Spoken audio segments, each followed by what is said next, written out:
नमस्कार, मी डॉक्टर प्रतिभा जोशी, टीम सहजीवन. माझ्याबरोबर आहेत डॉक्टर मकरंद ठोंबरे, टीम सहजीवन. आम्ही दोघंही जण आज एका महत्त्वाच्या गोष्टीवर चर्चा करण्यास इथे आलेलो आहोत. आणि आमची जी सहजीवनचं जे काम चालतं त्याच्यात बरेचसे पालक त्यांच्या मुलांची नावं नोंदवायला इथे येतात आणि त्यांच्याशी बोलून आमच्या असं लक्षात आलेला प्रश्न आहे की लग्न ही गरज मुलांची आहे का पालकांची आहे, हेच आम्हाला हल्ली कळत नाहीये. त्याविषयी आपण आज बोलूया. अगदी बरोबर आहे. म्हणजे खरंच गेल्या काही वर्षात किंवा महिन्यांमध्ये हे प्रकर्षाने जाणवतंय की पालकांना नाव नोंदवण्याची घाई झालेली असते. मुलाचं लग्न कधी एकदा होतंय असं झालेलं असतं आणि मुलांना काही त्या प्रोसेसमध्ये फारसा इंटरेस्ट दिसत नाही. त्या जे काय आपल्याकडे लग्न करण्याच्या ज्या पद्धती आहेत किंवा जे सगळं आहे, आणि त्या सगळ्या गोष्टींमुळे खूप सारा विसंवाद, गैरसमज आणि एक प्रकारचं त्या घरातलं वातावरण बरंच त्यांनी अफेक्ट होताना दिसतंय. गढूळलेलं होतंय आणि त्यातनं स्ट्रेस क्रिएट होतोय. म्हणजे म्हणून आज आम्हाला हा विषय घ्यावासा वाटला ऍक्च्युली की काहीतरी आता करायला हवं की ज्याच्यामुळे त्या पालक आणि मुलं एका प्लॅटफॉर्मवर येतील, एका पातळीवर येतील आणि ही प्रोसेस पुढे जायला मदत होईल. अगदी बरोबर आहे. कारण बऱ्याच वेळेला ज्यांच्या घरात लग्न ठरायची आहेत असं चालू असतो संवाद त्याविषयी, तेव्हा रोज सकाळी उठून आई किंवा वडील म्हणतात, काय रे तुझं काय ठरलं, परवा त्या मुलीविषयी सांगितलं ते. तेव्हा तो म्हणतो, आई प्लीज आता बोलू नकोस, आहे बास झाला, आता मी नाही याच्यावर बोलणार.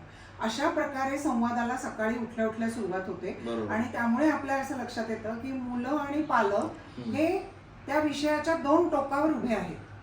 त्यामुळे त्यांच्यामधली दरी इतकी मोठी आहे की ती दरी सांधायची कशी हा मुद्दा आहे महत्वाचा. एक्झॅक्टली. त्याची जर का कारणं आपण पाहिली तर मला असं वाटतं की 1-2 पिढ्यांमधलं अंतर, नंतर आई वडिलांच्या वेळेची लग्न करण्याच्या ज्या पद्धती होत्या आणि आत्ताचा जो ट्रेंड आहे तरुण मुला मुलींमधला, ह्याच्यात सामाजिक, वैचारिक सगळ्या स्तरांवरच खूप सारे बदल झालेले आहेत.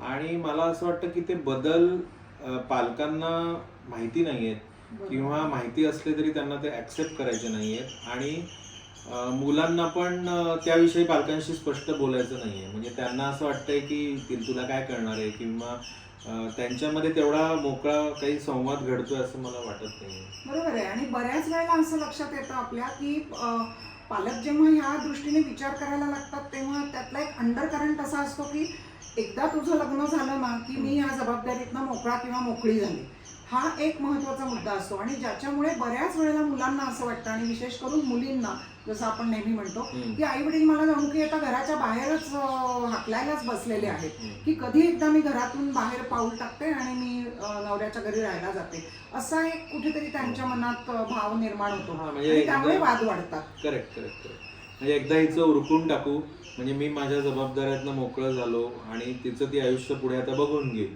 म्हणजे ह्या घाईमध्ये मग चुकीचे निर्णय घेण्याकडे पण कल वाढतो किंवा घोड्यावर बसवलं जातं की आता एकदा हिचं व्हायला पाहिजे बाबा पटकन. आणि मुलांना हे अजिबात नको आहे. आणि मला असं वाटतं मुलांना निर्णय पटकन घ्यायचा नाहीये.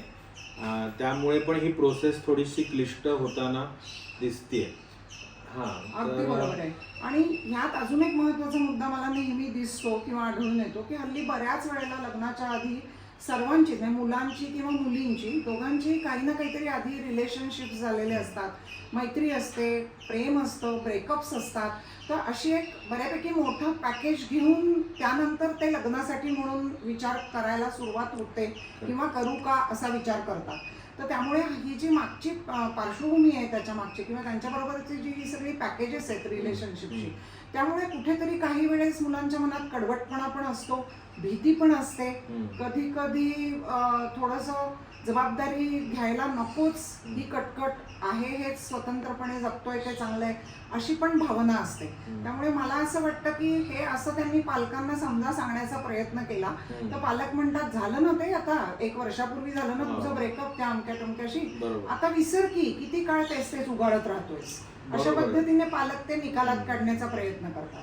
नाही, कुठल्याही नात्यामध्ये जेव्हा ब्रेकअप्स होतात किंवा एखादं नातं संपतं आयुष्यातलं, तर ते एक दुःख असतं आयुष्यातलं. आणि ते दुःख पूर्ण रिझॉल्व्ह होण्यासाठी काही कालावधी जावा लागतो. ते काही बटन स्विच ऑन आणि ऑफ असं नसतं. तर तो कालावधी मुलांनी पण घेतला पाहिजे आणि पालकांनी पण तो दिला पाहिजे. खरंय. आणि त्याच्याशिवाय ती ग्रीफ तुमची रिझॉल्व्ह होणार नाहीये. कारण आता काही केसेसना काउन्सिलिंग करताना असं लक्षात आलंय की म्हणजे अगदी त्या एक्सचा टच किंवा एक्सच्या मिठीत गेलेले क्षण आणि त्याची आठवण, आणि आता मला नवीन कुठल्या तरी एका व्यक्तीला त्या जागी भेटायचंय किंवा स्वीकारायचंय, तर ह्यातनं तणाव निर्माण होताना दिसतोय. म्हणजे त्या ज्या काही अटॅचमेंट इंटिमसीमुळे झालेल्या आहेत किंवा हे, तर त्या विसरताना तरुण पिढीला खूप प्रश्न निर्माण होत आहेत. आणि त्यावेळेला भावनेच्या भरात त्या किंवा अट्रॅक्शन पोटी काही गोष्टी केल्या जातात, परंतु त्याचे डायरेक्ट परिणाम तुम्हाला तुमच्या पार्टनर निवडताना किंवा पार्टनर निवडल्यानंतर सुद्धा पुढे सेक्स लाईफ नीट होताना त्याच्यावर परिणाम करताना ते दिसून येत आहे. कदाचित असंही होत असेल की ते त्यांचे मित्रमैत्रिणींशी बोलतात किंवा ज्यांची लग्न सुद्धा झाली आहेत, ते काही क्वचित काही प्रसंगी त्यांचे प्रॉब्लेम्स डिस्कस करतात. त्यामुळे ते तशा अडचणी मला तर येणार नाहीत ना असंही त्यांना वाटतं. पालक एकीकडे म्हणत असतात आमची नाही का लग्न झाली, आम्ही तर एकमेकांना ओळखतच नव्हतो किंवा लग्नाच्याच दिवशी बघितलं. पण पालकांना सुद्धा हे लक्षात यायला पाहिजे की काळ आता खूप बदललाय. त्यामुळे ह्या संदर्भात त्यांनी किंवा मुलांनी काय करायला पाहिजे हे पण महत्वाचं. म्हणजे माझ्या एक्सकट की मला स्वीकारलं जाईल का, आधी पालकांनी आणि नंतर माझ्या लाईफ पार्टनरनी, ही भीती किंवा हा तणाव घेऊनच स्थळं पाहिली जात आहेत. आणि किंवा मग तो ताणतणाव नकोय ना, मग ते अव्हॉइडन्स कडे जात आहे की मग नको काहीतरी करून तो प्रोग्राम पुढे ढकला, शक्यतो नकोच ना, किंवा मग फक्त फिजिकल पॅकेज किंवा भौतिक गोष्टी पाहिल्या जात आहेत, पॅकेज दिसणं वगैरे वगैरे, तर त्या व्यक्तीला नीट महत्व दिलं जात नाहीये. तर मला असं वाटतं की म्हणजे हे जर का आपल्याला ओव्हरकम करायचं असेल तर सगळ्यात महत्वाची गोष्ट ही आहे की पालक आणि मुलांमध्ये शांतपणे बसून चर्चा व्हायला हवी. अगदीच खरं आहे.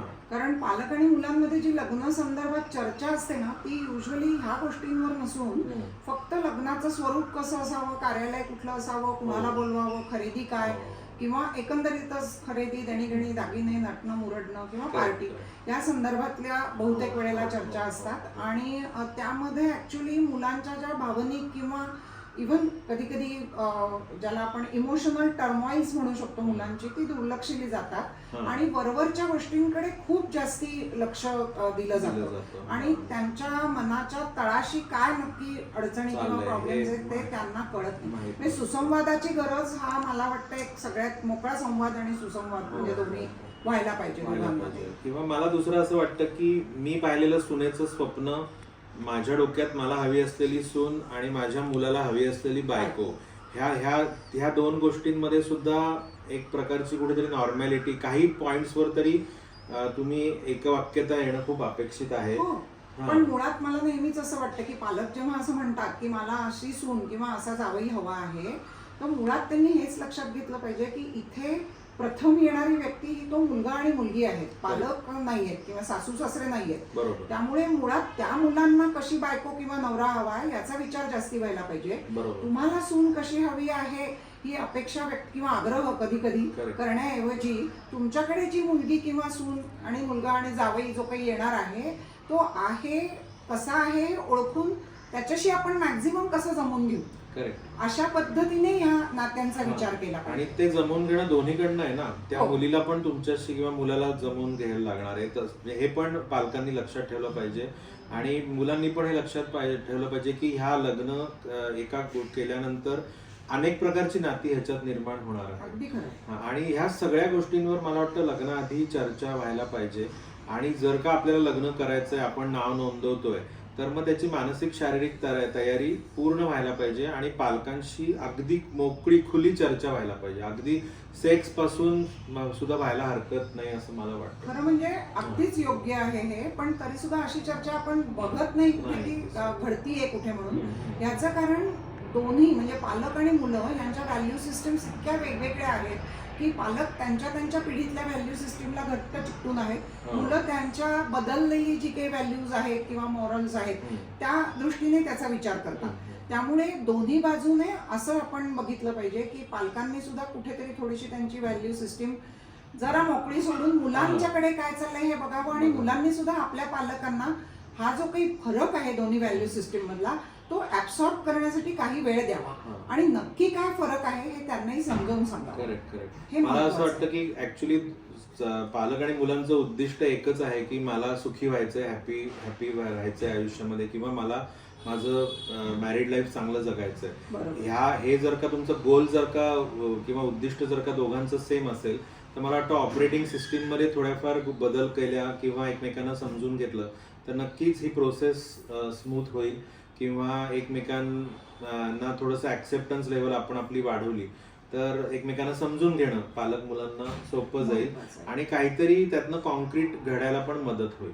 अगदीच. आणि म्हणूनच मला असं वाटतं या टप्प्यावर आपल्याला हे परत परत सांगावंसं वाटतं. आपण आपल्या प्रत्येक सहजीवन संवादमध्ये सांगतो की ही दरी भरून येण्यासाठी किंवा हा जो काही कुठेतरी विसंवाद थोडासा दिसतो आपल्याला, तो कमी करण्यासाठी खरं म्हणजे प्री मॅरिटल काउन्सिलिंग घेणं हे Correct. महत्वाचं आहे. किंवा हो. काउन्सिलर किंवा अशा स्वरूपाची व्यावसायिक मदत घेऊन हो. नक्की आपले विचार काय आहेत, आपण हो. कुठल्या बाबतीत कन्फ्युजन मध्ये आहोत, आपले कुठले विचार ठाम आहेत, हम्म. हे सगळं पडताळून बघून करेक्ट आपण पुढे जाणं खूप मदत करणारं होऊ शकतं करेक्ट भविष्यात. करेक्ट. नाही, सहजीवन नेहमीच अशा सगळ्या गोष्टींसाठी खूप प्रयत्नशील असतं.